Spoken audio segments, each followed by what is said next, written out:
ស្រីបងប្អូនអរគ្នាប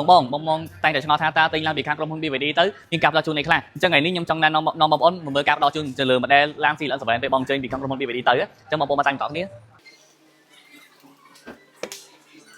ចឹងបងប្អូននៅពេលដែលបងប្អូនទិញឡានពីខាងក្រុមហ៊ុន BVD ទៅគឺយើងមានការថែមជូនឆាំងសាក7 គីឡូវ៉ាត់នេះសម្រាប់ model CLS7 ហើយគឺយើងមាន free សេវាតារាងជូនក្នុងភ្នំពេញបងប្អូនចំពោះ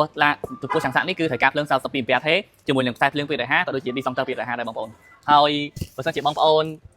ត្រូវការទៅផ្លូវឆ្ងាយពួកយើងមានជាឧបករណ៍សម្រាប់សាកមួយជាមួយនឹង free ភ្លើង VDR មួយដែលយើងដាក់ជាសាកកាដូតែមានបងប្អូនអញ្ចឹងសម្រាប់ឆាំងសាកគឺយើងផ្ដល់ជូនមួយនេះផងនេះជាប្រភេទ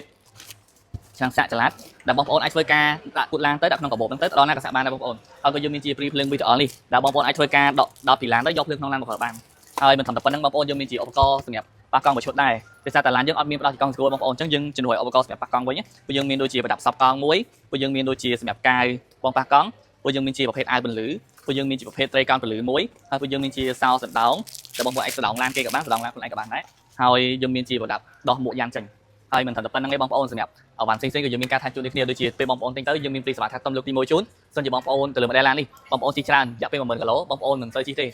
យៈពេលយើងគិតរយៈពេល1ឆ្នាំបាទចូលធ្វើការថែទាំមកបងប្អូនអញ្ចឹងនៅពេលដែលបងប្អូនចេញមកពីពួកយើងទាំងពីរសាខានៅភ្នំពេញនៅ60ម៉ែត្រនឹងចូលចង្វាបងប្អូនអាចទទួលការថែទាំបានដូចជាការថែទឹកស្អំទឹកកញ្ចក់និងប្រេងប្រាំងធ្វើការឆែកមួយទូរថយន្តតាមមួយបងប្អូនដូចជាប្រព័ន្ធសកផ្សេងៗហើយមិនត្រឹមតែប៉ុណ្្នឹងទេយើងមានការកាត់កំណែជើងជូនបងប្អូនមួយឈុតដែរហើយពួកយើងមានព្រីសេវាធ្វើសាក់លេខខ្លីជូនបងប្អូនដែរអញ្ចឹងសម្រាប់បងប្អូនដែលគាត់មានចង់ដឹងព័ត៌មានបន្ថែមពី model ឡាន CLS7 ឬក៏ model ឡានផ្សេងៗបងប្អូនអាចចាត់តមកខ្ញុំតបបាននៅលើ Telegram ខាងលើអរគុណ